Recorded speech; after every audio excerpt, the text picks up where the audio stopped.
এক এলাকায় এক পিসাব আমাদের পীরে মগা কয় রে, পীরত্বের ক্লাসে পীরে মগা মানে দুর্বল পীর না, হ্যাঁ মজার গল্প।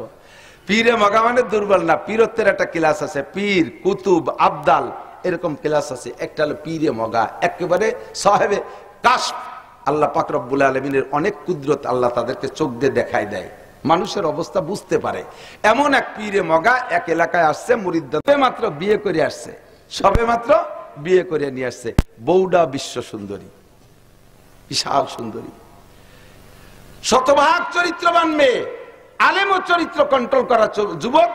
এই বউও পাইছে সেরকম একটা পবিত্র বউ। বউডারে বাড়ি আনছে, এখন মানুষই মহিলারা বউ দেখা দেখি নিয়ে এটা ভিড় করছে। ও চিন্তা হলো যে সন্ধ্যের সময় বাড়ি আইসি, বিটি রাতে একটু দেখবেই, নতুন বউ তো দেখে, তা আমি এই ফাঁকে ওই পিসা বুজুর আইসি, মাহফিলেতে একটু শুনিয়ে আসি।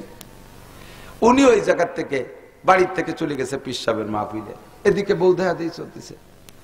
তো পিসাবের বয়ান শুনতে শুনতে এমন ভাবে পীরের পর ফানাফি শায়েখ হয়ে গেছে, ও জায়গাতে তার বোর কথা ভুলি গেছে। ওই জায়গায় রাত্রে রয়েছে, বাসর টাসর, কিসির বাসর কোথায়, সকাল পর্যন্ত তাই। সকালবেলা পিসাবের সাথে পিসাবের খানকায় চলে গেছে, পিসাবের বাড়ি চলে গেছে, বোর কথা মনেই নেই। এরকম ফানাফি শায়েখ যাইয়া আজ কাল করতে করতে একটানা 12 বছর সেই পিসাবের ওই জায়গা, নতুন বউ বাড়ি থুয়ে যাইয়া। তোমরা এরকম আশেক পাগল না যুবকরা? হ্যাঁ, সাহাবায়ে কিরামের পার ভিতরে তীর ঢুকতো, নামাজের সময়টা নিয়ে বের করতো, টের পাত না। আর আমাদের কানের কাছে মশাগালি ঠেয়ে যেন হেলিকপ্টার গেছে, কান জড়ায় ঠাস করে চড়েটা বেরিয়ে দিই। আমরা আর তাদের ভিতরে এমন পার্থক্য, যুবক আলেম যুবক পেশাবের ওখানে একটানা 12 বছর। মেয়েটা আজকাল 2 দিন 3 দিন 5 দিন 7 দিন 10 দিন এভাবে কিছুদিন, মাস 2-3 থাকার পরে দুই পক্ষের গার্জিয়ানরা আলোচনা করে কি করা যাবে। সে তো কোথায় চলে গেছে, কোনো খবর তো, মোবাইল টোবাইল তো নাই। আর আপিরের না কাছে আশেক হয়ে গেছে, দুনিয়ার সবকিছু সে ভুলে গেছে, কে সাথে কোনো যোগাযোগ নেই। মনে করছে যে হইতে পাগল টাগলে বা মরি টরি গেছে নাকি, আর মেয়েটার কি হবে। তো মেয়েটাকে বললে, মেয়েটা তো এক নজর স্বামীকে দেখছে, যেই স্বামীটা পীরের কাছে যে আশেক হইয়া এরকম পানাফি শায়েক হয়ে চলে যায়, ওই স্বামীটা কেমন স্বামী, তার একবার দেখেই স্ত্রী তার উপরে আশেক হয়ে গেছে। আমি কোথাও যাব না, কোথাও বিয়ে বসবো না, অপেক্ষা করবো ভিটায়, যেদিন আমার স্বামী আসে সেই দিন তাকে আমি বরণ করব, থাকবো এখানে। এভাবে স্বামীর বাড়ি রয়েছে। হঠাৎ করে ওই এলাকার এক ক্যাডার নেতা, আঞ্চলিক এক প্রভাবশালী নেতা, উনি পোস্ট কোয়ার্টার খুলছে, বেশ্যাখানা। এই বেশ্যাখানায় তো লাগবে সুন্দরী সুন্দরী মেয়ে, যেখানে যেটারে চয়েস হয় সেটারে সেখান থেকে জোর করে এনে এর মধ্যে বসায়। খবর পাইছে যে অমুক বাড়ি একটা বউ আছে, এই বউটা স্বামী চলে গেছে, বাস সুযোগ পাইয়া জবরদস্তি করে ওই মেয়েটারে নিয়ে পতিতালায় ঢুকাইছে। আর মেয়েটা কাঁদতেছে, কান্নায় আসমান ভেঙে পড়তেছে। মালিক তার কান্না দেখে এতটুক দয়া করছে যে তুমি এই তোমার জন্য পার্সোনাল একটা ঘর, তোমার এই ঘরে তুমি থাকবা, তোমাকে 12 বছর সুযোগ দেয়া গেল। এই 12 বছরের ভিতরে তোমার সাথে কোনো পুরুষে স্পর্শ করবে না, তুমি এখানে বসে আল্লাহ বিল্লাহ করবা, তুমি যা খুশি তাই করবা, এর মধ্যে তোমার কাছে কেউ আসবে না। তবে 12 বছরের ভিতরে যদি তুমি 10,000 টাকা দিতে পারো স্বর্ণ মুদ্রা, তাহলে তোমাকে এই পবিত্রতার সাথে ছেড়ে দেওয়া হবে, তোমার গায়ে কেউ স্পর্শ করবে না। 12 বছর পর্যন্ত রাত্রে কান্দে, দিনে কান্দে, আল্লাহর কাছে কয়, আল্লাহ মোটে কবুল করেই না। 12 বছর চলে যাওয়ার পরে হঠাৎ একদিন পীর সাহেব ওই মুরিদরে বলতেছে, বাবা তোমার এখন কেমন লাগে? কয়, জি হুজুর আলহামদুলিল্লাহ। তো তোমার যে একটা জায়গা পাঠাইতে চাচ্ছি, তুমি কি একটু যাবা? কোন জায়গা হুজুর? আপনি যেখানে বলেন, আপনি জাহান্নামে যেতে পারবেন, কোনো ঘটনা নেই। কয়, তোমাকে ওই জাহান্নামেই যাইতে করছি, ওই জায়গাটা প্রস্কটার আছে, বেশ্যাখানা, ওই জায়গা ফার্স্ট লেডি একটা মেয়ে আছে, ওর সাথে তুমি আজকে সাক্ষাতে যাবা। এখন ও এতদিন পর উসাইছে, কয় কি কয়, যে পীরির পার পাগল হইয়া আশেক হয়ে চলে আসলাম, সেই পীর সাহেবের কাছে 12 বছর থেকে আত্মশুদ্ধির পরে আমার এনে এ কোনে ভাটায়। তো পীর সাহেব 10,000 টাকাও দিয়েছে, ওই মেয়েটার এক প্রথম টিকিটের দাম 10,000 টাকা। এই 10,000 টাকা দিয়ে টিকিট কেটে তার সাথে সাক্ষাৎ করবা। পীর সাহেব কইছেন কি করবে, আর হুজুর মানুষ, বেশ্যাখানার টিকিট কোন জায়গাতে কাটতে তার কাউন্টারও তো জানে না। ওই টাকা নিয়ে ওই বেশ্যাখানার সামনে দিয়ে ঘুরতেছে, ছোট ছোট ঘর লাইন ধরা সামনে দিয়ে ঘুরতেছে। আর ওই হুজুররে দেখি আসল খদ্দের জাতি পারতেছে না। ম্যানেজার বড় বিরক্ত বোধ করতেছে। যারা আইছে খদ্দের তো চেনে কাস্টমার, দেখে দুধ ঘুরতেছে, হুজুরে দিয়ে বইতে ঢুকতেছে না। আবার হুজুর ঢুকবে কোন চাইতে হুজুরও বাদ খুঁজে পাচ্ছে না। তো ম্যানেজার ডেকে করছে, ভাই আপনি কি মনে করছেন, এটা মাদ্রাসা মনে করছেন? রুম দেহে, এটা কিন্তু মাদ্রাসা না, এটা হলো ব্যবসাখানা। বলে হ্যাঁ আমি তো তাই শুনেই আসছি। তা আপনি হুজুর মানুষের জায়গায়ছেন কে? কয় যে আমি এর মধ্যে যাব। এর মধ্যে কোহানে যাবেন? কয় যে ফার্স্ট লেডিস, যেটা আজও পর্যন্ত স্পর্শ করে নাই এমন একটা লেডিস আমাকে দিতে হবে। আছে? বলে আছে। তা আপনি হুজুর মানুষ কয়টা বেতন পান? পয়সা আছে। কত টাকা টিকিট? কয় 10,000। এই নেন টাকা, 10,000 টাকা। 10,000 টাকার টিকিট দিয়ে টিকিট কেটে ঢুকছে। ওরাও আসছে যে কোন হুজুর, এ তো বাপ বরাদ্দ বুঝলাম না, এটা আগের তে মাল জানিয়ে শুনিয়ে কি আগেও আইছে নাকি তার ঠিক কিনা কি দেখি এলাম। তার টাকাটুকু জানিয়ে সে টিকিট কেটে সুন্দর করে ঢুকছে, বলছে ওই ঘর বরাবর চলে গেছে। এটা হলো তার 12 বছর পুরিয়ে গেছে, আর মাত্র কয়েক ঘন্টা সময় আছে। এই জন্য টিকিট দেওয়ার সময় হয়েছে, তাই টিকিট দিয়েছে। কাছে চলে গেছে, যাইয়ে দেখে ঘরের ভিতরে একটা মহিলা ঘুমটা দিয়া এই যে কাঁদতেছে পাগলের মতো। রব্বুল আলামিন আর 3 ঘন্টা সময় আছে, রব্বুল আলামিন আর 3 ঘন্টা সময় আছে। কাছে যাইয়া উনি সালাম দিয়েছে, সংকেত দিয়েছে, মহিলা জবাব দেয় না। আল্লাহ 3 ঘন্টা সময় আছে। উনি বলছে বোন তুমি কি বলো একটু আমারে বলো, 3 ঘন্টা কিসের সময় আছে? আমি তো তোমার টাকা দিয়ে কিনে নিয়ে আসছি, টিকিট যে আমার কাছে, তুমি তো এখন আমার সাথে কথা বলবা। তুমি কার কাছে 3 ঘন্টার কথা বলো? আমি আমার আল্লাহর কাছে বলি 3 ঘন্টা সময় আছে। কিসের 3 ঘন্টা সময় আছে? বললেন যে আমার স্বামী অমক মৌলানা, আজ থেকে 12 বছর আগে আমার তার সাথে বিয়ে হয়েছিল।